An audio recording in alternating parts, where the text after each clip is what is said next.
ცხოვრება გარდაცვალებიდან ხელახალ დაბადებამდე მე-9 ლექცია. თეორიული მატერიალიზმის გაფურჩქვის ხანაში, ანუ მე-18 საუკუნის შუა და ნაწილობრივ ბოლო ათწლეულებში, როდესაც ბიუხნერის და ფოხტის, ეგრეთ წოდებული სქელი ფოხტის ნაშრომები განათლებული ხალხის, განათლებული ბრჭყალებშია, ფართო წრეებში ესოდენ ღრმა შთაბეჭდილებას ახდენდა, იყო ასეთი აზრიც, რომ ადამიანები, რომელთაც არ სურთ საიქიო ცხოვრების ხელაღებით უარყოფა და მზად არიან დათმობაზე წავიდნენ და აღიარონ იგი, ასეთნაირად სჭიან. რა აუცილებლობას წარმოადგენს მიწიერი ცხოვრების პერიოდშივე ჩავეძიოთ იმას, რაც თავისთავად გაირკვევა გარდაცვალების შემდეგ. მოვა დრო და გავიგებთ კიდეც, არსებობს თუ არა საიქიო ცხოვრება და რა შეიძლება მან შეგძინოს. ერთი შეხედვით ამგვარი მსჯელობა სავსებით ლოგიკურია და მისაღები, მაგრამ რეალურად მთლიანად ეწინააღმდეგება ფაქტებს, რომლებიც სულიერი კვლევის შედეგად ცხადდება. ანუ იმ ფაქტებს, რომელთაც ადგილი აქვთ გარდაცვალებასა და ხელახალ დაბადებას შორის. გაივლის რა სიკვდილის კარიბჭეს, ადამიანი უმაღლეს იერარქიათა სხვადასხვა ძალებთან და არსებებთან ამყარებს ურთიერთობას. შემდგომ, დედამიწაზე კვლავ დაბადებისას, იგი მთელი თავისი სხეულებრიობის და ასევე მთელი თავისი ბედის თვით აღმდგენლად გვევლინება. დიახ, გარკვეულ ფარგლებში ადამიანი მთელ თავის სხეულს, ტვინის სხეულების ჩათვლით, წარმოქმნის და აშენებს იმ ძალთა მეშვეობით, რომლებიც სულიერი სამყაროდან ფიზიკურ ყოფიერებაში შემოსვლისას მოაქვს თან. ფიზიკური არსებობისას მთელი ჩვენი ცხოვრება დამოკიდებულია იმაზე, თუ როგორია ჩვენი ფიზიკური სხეულის ფორმები, რომელთა მეშვეობით ჩვენ შეგვიძლია კონტაქტი დავამყაროთ გარე სამყაროსთან. ვიყოთ ქმედითი, ვიაზროვნოთ. ჩვენ მხოლოდ მაშინ შევესაბამებით ფიზიკურ ყოფიერებას, როდესაც სულიერი სამყაროდან მოგვაქვს სათანადო ძალები, რომლებიც შესაძლებლობას გვანიჭებს ავაშენოთ ისეთი სხეული ფიზიკური სამყაროს ყველა მოთხოვნას, რომ აკმაყოფილებს. ადამიანი გარდაცვალებასა და ხელახალ დაბადებას შორის ნაბიჯ-ნაბიჯ უნდა მიახლოს შესაბამის სულიერ არსებებს, რომლებიც დაამწყალობებენ მას, შთაუნერგავენ მომავალი ფიზიკური არსებობისთვის საჭირო ძალებს. გარდაცვალებასა და ხელახალ დაბადებას შორის ერთ შემთხვევაში ადამიანი ისევ ჩაუვლის ამ არსებებს, რომ შეიცნოს და გააცნაურებს კიდევც მათი ხასიათის ნიშანდობლიობებს. ამ დროს მას საშუალება ეძლევა აღიქვას, ან თუნდაც იხილოს ის, რაც იმ არსებებს ძალუცთ მიმადლონ მას და რაც აუცილებელია მომავალი მიწიერი ცხოვრებისთვის. მაგრამ სხვა შემთხვევაში ადამიანმა შესაძლოა ისე ჩაუაროს მათ, რომ ვერც კი შენიშნოს ისინი, ვერ აღიქვას ის სასიცოცხლოდ აუცილებელი ძალები, რაც მან უმაღლეს იერარქიათა არსთაგან უნდა მიიღოს, რადგანაც სულიერ სამყაროში, სულიერების თვალსაზრისით, იგი წყდიადითაა მოცული. არჩევანს წინ და წინვე განსაზღვრავს ადამიანის ადრინდელი მიწიერი ცხოვრების ნიშანდობლიობანი. სახელდობრ ის, ვინც უკანასკნელ მიწიერ ცხოვრებაში გულგრილად ეკიდებოდა ზეგრძნობადი სამყაროს მოვლენათა შემეცნებისთვის აუცილებელ აზრებს და იდეებს, გარდაცვალებასა და დაბადებას შორის ცხოვრების მოვლენებს წყდიადით მოცული განლევს. მან რომ შეიცნოს სულიერი არსებანი, გაიგოს თუ რას უბოძებენ ისინი, რას უბოძებენ ისინი მას მომავალი მიწიერი ცხოვრებისთვის, ამისთვის აუცილებელია სულიერი სინათლე. მაგრამ ზეგრძნობად სამყაროში ამ სულიერ ნათელს ვერ მივიღებთ. იგი აქ, დედამიწაზე ცხოვრების დროს უნდა მოვიპოვოთ. ეს ნათელი აქ უნდა მოვიპოვოთ, რათა შემდგომში გავივლით რა სიკვდილის კარიბჭეს, ჩვენი იდეები და ცნებები სულიერ სამყაროში, სულიერ ყოფიერებაში შევიტანოთ. აქედან ცხადდება თუ რაოდენ მცდარია ის აზრი, რომ სიკვდილის შემდეგ სულიერ სამყაროში, მაშინაც კი თუ ადამიანმა მიწიერი ცხოვრების პერიოდში უგულებელყო სათანადო მომზადება, ყოველივე თავისთავად მოგვემადლება. ყველა სამყაროს თავისი საკუთარი მისია აკისრია და ვერც ერთ სხვა სამყაროში ვერ მიიღებს ადამიანი იმას, რაც ფიზიკურ სხეულებრიობაში მიწიერი ცხოვრების დროს უნდა მიიღოს. ამრიგად,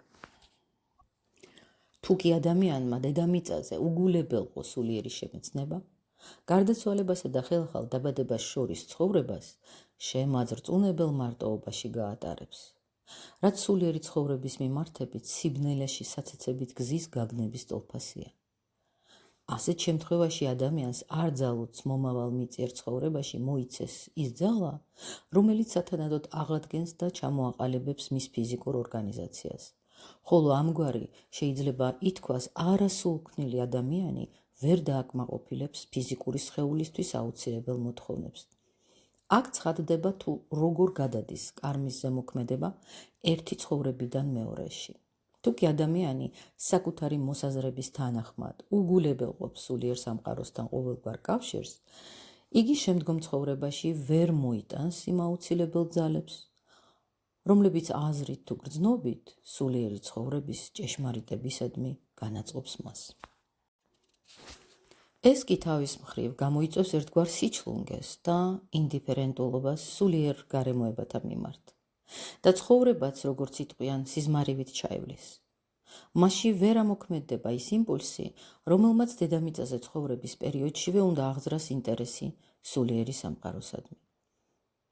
გაცდება რა სიკვდილის კარიბჭეს, ამგვარი სამშვენველი ლუციფერულ ძალთა ლუკმად, მათ ნადავლად იქცევა. მართალია ასეთი ადამიანებიც ერთგვარ ნათელში აღიქვამენ სულიერი სამყაროს ფაქტებსა და უმაღლესი იერარქიის არსებებს. მაგრამ არა იმის წყალობით, რომ მათ დედამიწაზე სულიერი რუდუნებით მოიხვეჭეს, არამედ იმ სინათლის მეშვეობით, რომელსაც ლუციფერი ლუციფერი რას ნიშნავს ხომ ანათობელს, მისხალ აწვეთებს მათ სამშვენველში. სულიერი სამყარო მათთვის ლუციფერისგან ნათდება. ამიერიდან ამ ადამიანებსაც ძალუძს აღიქვან უმაღლესი იერარქიები, მიიღონ მათი საბოძვარი, მაგრამ იმის გამო, რომ სულიერი სინათლე მათში ლუციფერმა ამთო, უმაღლეს არსთა მიერ მიმადლებული საბოძვარით სრულიად განსაკუთრებულ თავისებურ შეფერილობას იღებს. ის სასიცოცხლო ძალები, რომლებსაც ასეთ შემთხვევაში ადამიანი აღიქვამს, განსხვავდება იმ ძალთაგან, რომლებიც მას სათანადო პირობებში უნდა აღიქვა. შედეგი კი გახლავთ ის, რომ მომდევნო ინკარნაციაში ასეთ ადამიანს მართალია უნარი შესწევს თავისი სხეულებრიობა გარესამყაროს მოთხოვნათა შესაბამისად ჩამოაყალიბოს, მაგრამ გარკვეული თვალსაზრისით შინაგანად იგი მაინც ვერ ეთანხმიერება მას, რამე თუ მისი სამშვენველი ერთიანად გამსჭვალულია ლუციფერული საბოძვარით. ცხოვრებაში გვხვდებიან ადამიანები, რომელთაც აქვთ მართლ ზომიერად ჩამოყალიბებული სხეული და საღი-გონება, რომელსაც შესანიშნავად იყენებენ. განსაკუთრებული უნარის და მოხერხებულობის წყალობით ისინი ცხოვრებაში გარკვეულ წარმატებებსაც აღწევენ და პირადი ინტერესების კარნახით, პირადი გამორჩენის მიზნით უგულებელყოფენ რა ყველას და ყველაფერს, ცივი გონებით მეთოდურად მიიწევენ წინ. ასეთ ადამიანებს თუ კი მათ ნათელმხილველურად გამჭრეთ გარდაცვალებასა და ხელახალ დაბადებას შორის ლუციფერული არსებები წარმართავენ. ამის წინაპირობა თავად ადამიანებმა განუმზადეს ლუციფერულ არსებებს მიწიერი ცხოვრებიდან თანდაყოლილი, დაბინდული, სიზმარეული ცნობიერების წყალობით. სწორედ ამ სიჩლუნგემ და დაბინდულმა ცნობიერებამ განაპირობა ის, რომ გარდაცვალების შემდგომი პერიოდი ადამიანმა როგორც იტყვიან სიბნელეში ხელის ცეცებით განვლო და ვეღარ შეძლო უმაღლესი იერარქიების არსთაგან მართებულად აღეკვა ახალი ცხოვრებისთვის საჭირო ძალები. მაშასადამე მიზეზი ისევ და ისევ ადრინდელ მიწიერ ცხოვრებაშია, როდესაც ადამიანმა საკუთარი ნებით უგულებელყო ყოველგვარი ინტერესი სულიერი სამყაროს ცნებების და იდეებისადმი. ასე წარმოიქმნება კარმული ურთიერთკავშირები, მიზეზ-შედეგობრიობის უწყვეტი ჯაჭვი. ჩვენს თანამედროვე ცხოვრებაში განსაკუთრებით მომრავლდნენ ცალმხრივად მოაზროვნე ადამიანები. მათი ლოგიკა ყოველთვის უპირისპირდება სინამდვილეს. აი მათი სიტყვებიც. თუ კი ბავშვს თავიდანვე არ ჩავუნერგეთ რელიგიური ცნებები, იგი თავისთავად ღმერთის არსებობის და უკვდავების რწმენამდე ვერ მივა. ეს კი ნიშნავს, რომ მსგავსი ცნებები ადამიანისთვის არაბუნებრივია და მათი გარედან შთაგონება ვინძლო არც იყოს საჭირო. ადამიანს უნდა ჩავუნერგოთ მხოლოდ ის, რაც მის სამშვენველს ბუნებრივად ეხმიანება. ასეთი ლოგიკის თანახმად, განმარტოებულ კუნძულზე მოსახლე ადამიანი, თუ კი მას ისეთ პირობებში ამყოფებენ, რომ მან ერთი სიტყვაც არ გაიგოს, ვერასოდეს ამეტყველდება.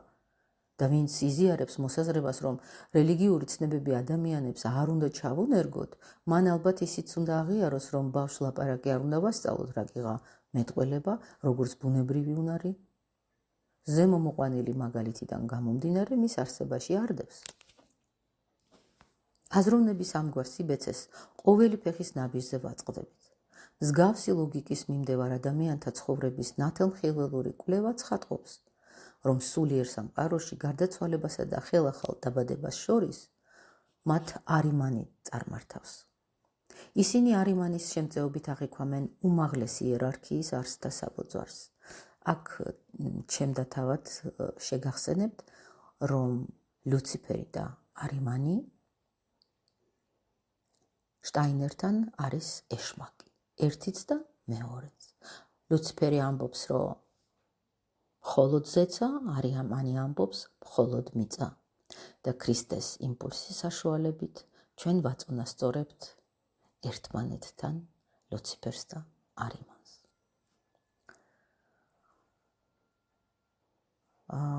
მსგავსი ლოგიკის მიმდევარ ადამიანთა ცხოვრების ნათელმხილველური კვლევა ცხადყოფს, რომ სულიერ სამყაროში გარდაცვალებასა და ხელახალ დაბადებას შორის მათ არიმანი წარმართავს.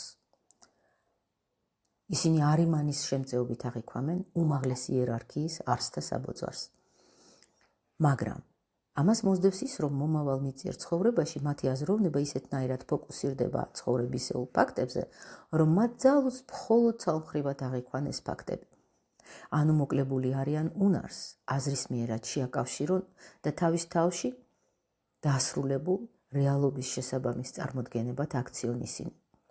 ამ ადამიანებმა თავისი ბოლო მიწიერი ცხოვრებით თავადვე შეამზადეს ნიადაგი, რათა შემდგომ სულიერ სამყაროში არიმანთან ურთიერთობა დაემყარებინათ. ნათელმხილველური კვლევა ცხადყოფს, რომ აღნიშნული კატეგორიის ადამიანებს წინა ინკარნაციაში იპოქონდრული, ბუზღუნა, ჭირვეული ხასიათი ჰქონდათ. ისინი უგულებელყოფდნენ ცხოვრებისეულ ფაქტებს და მოვლენებს. სამყაროსადმი ზიზღი და გაუცხოება, ასეთი გახდათ მათი ძირითადი განწყობა. ამ ადამიანების ჯანმრთელობის მდგომარეობაც რომ გამოგვეკლია, მათში იმ ფიზიკურ სნეულებებს აღმოვაჩენდით, რომლებიც ძალზე ხშირია სწორედ იპოქონდრულ ტიპებში. თუ კი ზემო აღწერილი ადამიანების დაბადებამდელ, ანუ გარდაცვალებასა და ხელახალ დაბადებას შორის ცხოვრებას დავუბრუნდებით, აღმოჩნდება, რომ სულიერ სამყაროში მათ ვერ მიიღეს სათანადო წარმმართველობა და შედეგად ვერ შეძლეს მართებულად აღექვათ უმაღლეს იერარქიათა საბოძვარი. ასეთ შემთხვევაში მიზეს შედეგობრივობის კანონზე მიერება ადამიანების უფრო შორეულ, წინარე უკანასკნელ ცხოვრებაზე მიგვანიშნებს. ამ ინკარნაციაში, რომელიც წინ უსწრებდა პიროვნების იპოქონდრულ ტიპად ჩამოყალიბებას, ადამიანმა მართალია შეძლო განევითარებინა სამშინველის რელიგიური განწყობა, მაგრამ ეს განწყობა ეგოიზმით იყო ნასაზრდოები. მისი კეთილზნეობა და არც თუ იშვიათად მისტიკური ბუნებაც კი ეგოიზმიდან მომდინარეობდა. დიახ, ძალზე ხშირად მისტიკა ეგოიზმიდან აღმოცენდება. ადამიანი ამბობს, ვეძიებ, რათა ჩემს არსებაში ღმერთი შევიცნო და თუ კი გავაანალიზებთ იმას, რისი მიკვლევაც მას სცადია, აღმოჩნდება, რომ ეს არის მისივე ეგოისტური მე, რომელსაც ღმერთად სახავს. ხშირად მავანი და მავანი მხოლოდ იმიტომ ესწრაფვის კეთილზნეობას, რომ გარდაცვალების შემდგომ სულიერ ნეტარებას და იდილიას მიეცეს. ამრიგად, სამი ზემოაღწერილი თანმიმდევრული ინკარნაციის მაგალითი ცხადყოფს, თუ რაოდენ მცდარია აზრი, რომ ზეგრძნობად სამყაროთა შემეცნება ფიზიკური ყოფიერების პერიოდში არავითარ აუცილებლობას არ წარმოადგენს. და რომ თითქოს და გარდაცვალების შემდეგ ყოველივე თავისთავად გაცხადდება. ადამიანის გარდაცვალების შემდგომი დამოკიდებულება ზეგრძნობად სამყაროსთან იმ შინაგანი მიდრეკილებებით და ინტერესებით განისაზღვრება, რომლებიც მან აქ დედამიწაზე ცხოვრების პერიოდში გამოიმუშავა სულიერი სამყაროს მიმართებით. უნდა ითქვას, რომ მიზეს შედეგობრიობის პრინციპი ვლინდება არა მარტო ერთმანეთის მონაცვლე ფიზიკურ ინკარნაციებში, საგულისხმოა ისიც, რომ გარდაცვალების შემდგომ ცხოვრებებს შორის კავშირიც გარკვეულწილად იგივე პრინციპს ემყარება. როდესაც ნათელმხილველი გრძეგრძნობად სამყაროს ჭრեց, იგი იმ სამშვინველებსაც აღიქვამს, რომლებიც განსაზღვრული დროის მანძილზე გარდაცვალებიდან ხელახალ დაბადებამდე გარკვეულ ძალებს მსახურებენ. იმ ძალებს, რომელთაც ჩვენი მზარდი, ჯანსაღი და ნაყოფიერი მიწიერი ცხოვრების მეუფეებად ვსახავთ. ეს სამშვინველები რაღაც პერიოდის განმავლობაში სულიერ არსებებთან ერთად რუდუნებენ უკეთილშობილესი მისიის აღსასრულებლად. ისინი ყოველნაირად ცდილობენ გარდაამოუვლინონ ფიზიკურ სამყაროს ის ძალები და იმპულსები, რომლებიც მიწიერ არსებობას გააჯანსაღებს და წინსვლისა და გამარჯვებისკენ წარმართავს. მაგრამ შესაძლოა გარკვეულ გარემოებათა გამო ადამიანი გარდაცვალებასა და ხელახალ დაბადებას შორის ავადმყოფობათა და მრავალ სხვა უბედურებათა მომავლინებელ ძალთა მსახურადაც იქცეს. მართალია სასიცოცხლო პროცესები სულიერ ძალთა და არსებათა წარმმართველობით რეგულირდება, მაგრამ ამ პროცესებში ადამიანიც თანამონაწილეობს. და თუ კი აქ დედამიწაზე გარკვეული მიმართებით სათანადოდ მომზადდება და განვითარდება, იგი უზენაეს ნეტარებას ეზიარება. იგი ღირს ყოფილ იქნება სულიერ არსებებთან ერთობლივი თანაქმედებით დედამიწაზე სასიცოცხლო ძალების შთამოყვაროს. რით იმსახურებს ადამიანი ამ უდიდეს მისიაში თანამონაწილეობას. ნათელმხილველური დაკვირვება ცხადყოფს, რომ ადამიანი მიწიერი ცხოვრების მანძილზე თავის ქმედებას და აზროვნებას ორი ერთმანეთისგან განსხვავებული მიმართებით ანვითარებს. ერთია მისი მოღვაწეობის გარეგნული ფორმა, გარეგნული ქმედება და აზროვნება. მეორე სამშვინველი შინაგანი მისწრაფებებით იმპულსირდება. მისთვის ნიშნეულია ენთუზიაზმი, გულისმიერი ჩართვა და უშუალო დაინტერესება. ეს ისეთი მოღვაწეობაა, რომლისადმი ადამიანს მხოლოდ და მხოლოდ საკუთარი სამშვინველი განაწყობს. დიახ, ეს არის სამშვინველის ერთგვარი განწყობა, იაზროვნოს და იმოქმედოს არა მოვალეობის, არამედ სიყვარულის შინაგანი მისწრაფების ძალით. ამგვარი განწყობა სამშვინველს ამზადებს, რათა იგი გარდაცვალების შემდეგ სიჯანსაღის და განკურნავ ძალთა მსახურად იქცეს. ზედა სამყაროებიდან ზრდის და ნაყოფიერების იმპულსები გარდმოავლინოს და იმ ნეტარებასაც ეზიაროს ამგვარი რუდუნების წყალობით, რომ ისადგურებს მასში. ამის გაცნაურება ადამიანის ცხოვრებისთვის უაღრესად მნიშვნელოვანია, რამე თუ მხოლოდ ამ გზით შეძლებს იგი მიწიერ ცხოვრებაშივე მოიკრიბოს ის აუცილებელი ძალები, რომლებიც სულიერ სამყაროში იერარქიულ არსებებთან თანაქმედების უნარს და უფლებას მიანიჭებს. და მათთან ერთად მიწიერი ცხოვრების გაფურჩქნის და გაჯანსაღების პროცესში ამონაწილებებს. გარდა ამისა, ადამიანთა ისეთი კატეგორიაც არსებობს, რომელიც თავს არ იწუხებს, რათა როგორმე მოერგოს ამა თუ იმ გარემოებას. ანუ თავისი ადგილი დაიმკვიდროს როგორც სულიერ, ისე გარეგნულ ფიზიკურ ცხოვრებაში. მაგრამ არიან ისეთი ადამიანებიც, თუმცა მათი რიცხვი ერთობ მცირეა, რომლებიც მთელი ძალისხმევით ესწრაფიან გამოიმუშაონ სწორი მიმართება გარე სამყაროსადმი, მიესადაგონ მის მოთხოვნებს. ამგვარ მცდელობაზე ბევრი რამაა დამოკიდებული. ადამიანი, რომელიც ცდილობს ერთგვარად შეენაწევროს, შეეთვისოს ამა თუ იმ გარე პირობებს, თქვათ თავად მიიკეროს აწყვეტილი ღილი. ზოგჯერ წაუყრუოს კიდეც ისეთ რაღაცებს, რაც მისთვის შეუფერებელია, მაგრამ ამასთანავე შეინარჩუნოს შინაგანი სიფხიზლე. ერთი სიტყვით, ადამიანი, რომელიც ახერხებს არსებულ ვითარებაში საკუთარი ნაბიჯი გადადგას, გარდაცვალების შემდეგ იმ ღვთაებრივ არსებათა მხარ იღწვის, რომლებიც საუკუნიდან საუკუნეში კაცობრიობის პროგრესს იმპულსირებდნენ. მხოლოდ ამგვარად მივაღწევთ ნეტარების იმ განცდას, რომელსაც მიწიერი ცხოვრების განვითარების და პროგრესის განჭრედა გვანიჭებს. კარმის მართებული გაცნობიერება მხოლოდ მაშინაა შესაძლებელი, როდესაც მისი ცალკეული დეტალების ღრმა, არსობრივი განხილვა მიზეზ შედეგობრიობის იმ ურთულესნაირ სახეობებს გამოაშკარავებს, რომლებიც რეალურად არსებობს ფიზიკურ სამყაროში, სულიერ სამყაროსა და ზოგადყოფიერებაში. სულიერ სამყაროში ჩვენ არსებობას ჩვენივე ფიზიკური ცხოვრება განაპირობებს. ყველა სამყაროს თავისი განსაკუთრებული მისია აკისრია. ერთნაირი მისიით დაკავებული ორი სხვადასხვა სამყარო არ არსებობს. ის მოვლენები და განცდები, რომლებიც ერთი კონკრეტული სამყაროს ფარგლებში იჩენს თავს, ვერ იქნება ისეთივე ნიშანდობლივი სხვა სამყაროსთვის. აქედან გამომდინარე, თუ კი ადამიანი მოწოდებულია აღიქვას და შეიმეცნოს ის, რაც მხოლოდ დედამიწაზე შეიძლება იქნას აღქმული და იგი ხელიდან გაუშვებს ამ მომენტს, სხვა სამყაროში მას წაერთმევა შესაძლებლობა აინაზღაუროს ეს დანაკლისი. მხედველობაში მაქვს ის იდეები, რომელთა აღქმა ადამიანის ზოგადი ცხოვრებისთვის უაღრესად მნიშვნელოვანია. მაგალითისთვის ავიღოთ ანთროპოსოფია, რომელიც ჩვენ საუკუნეში იწყებს მოქმედებას. ადამიანები ჯერ დედამიწაზე ცხოვრების პერიოდში ეცნობიან მას და მისადმი გარკვეულ მიმართებას იმუშავებენ.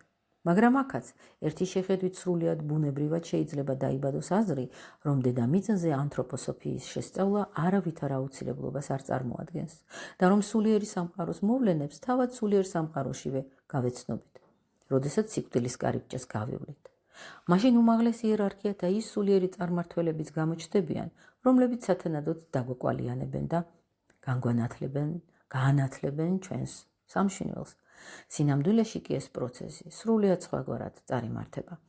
იმ განვითარების შედეგად, რომელიც ადამიანმა დასაბამიდან დღემდე თანამედროვე ციკლის ჩათვლით განვლო, მისი სამშვინველი მზადაა იმისთვის, რათა სწორედ დედამიწაზე ეზიაროს ანთროპოსოფიულ ცხოვრებას. ანთროპოსოფიას მხოლოდ იმდენად ვუახლოვდებით, რამდენადაც ჩვენ როგორც დედამიწის მკვიდრნი ფიზიკურ სხეულში ვცხოვრობთ და მიწიერ ცხოვრებაში ვმონაწილეობთ. ეს არის ადამიანის სტილხვედრილობა, მისი დანიშნულება.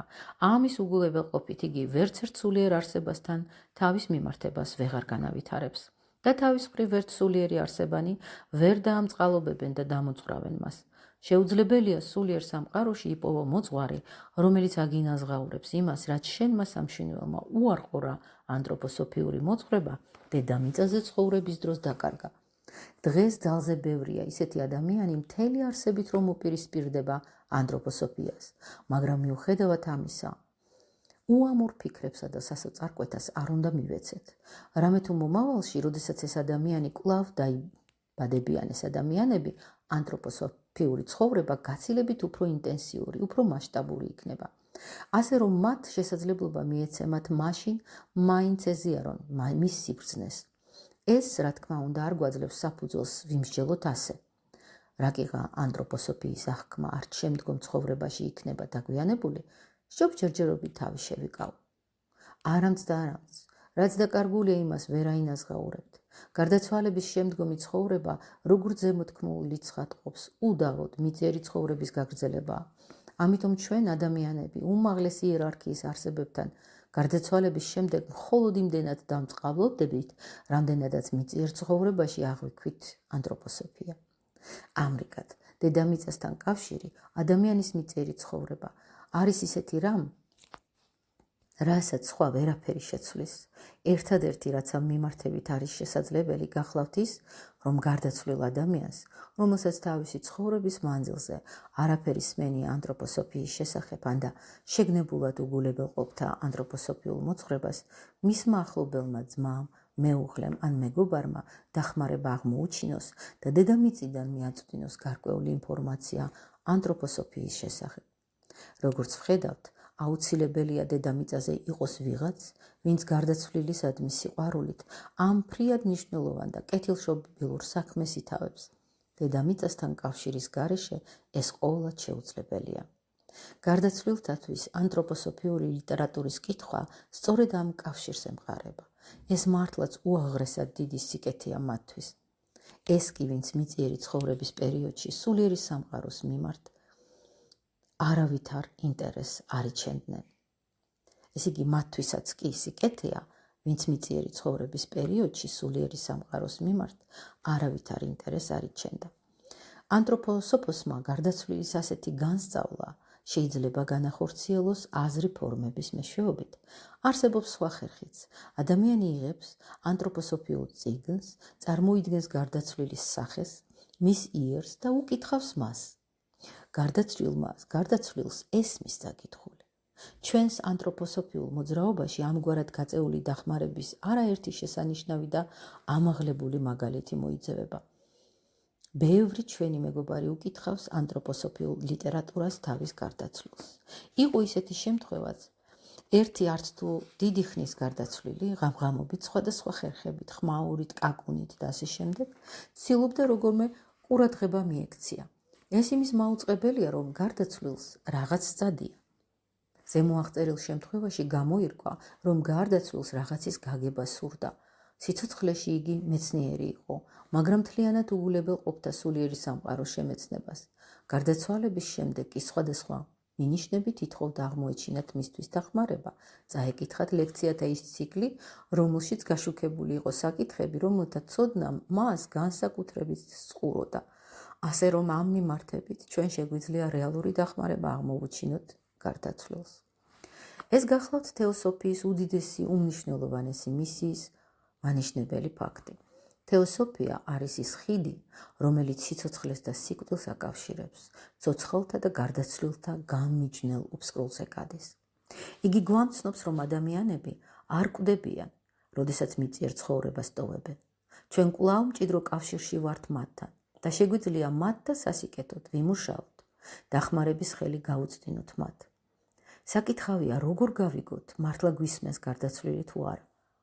მოგეხსენებათ, რომ ის ადამიანები, რომლებიც მთელი მოწადინებით ცდილობენ ამგვარი დახმარების აღმოჩენას, გარკვეული დროის შემდეგ გრძნობენ, რომ აზრები, რომლებსაც ისინი გარდაცვლილს უკითხავენ, თითქოს და მათსავე სამშინველში ცოცხლდება გრძნობენ გარდაცვლილის სულის სიახლოვეს.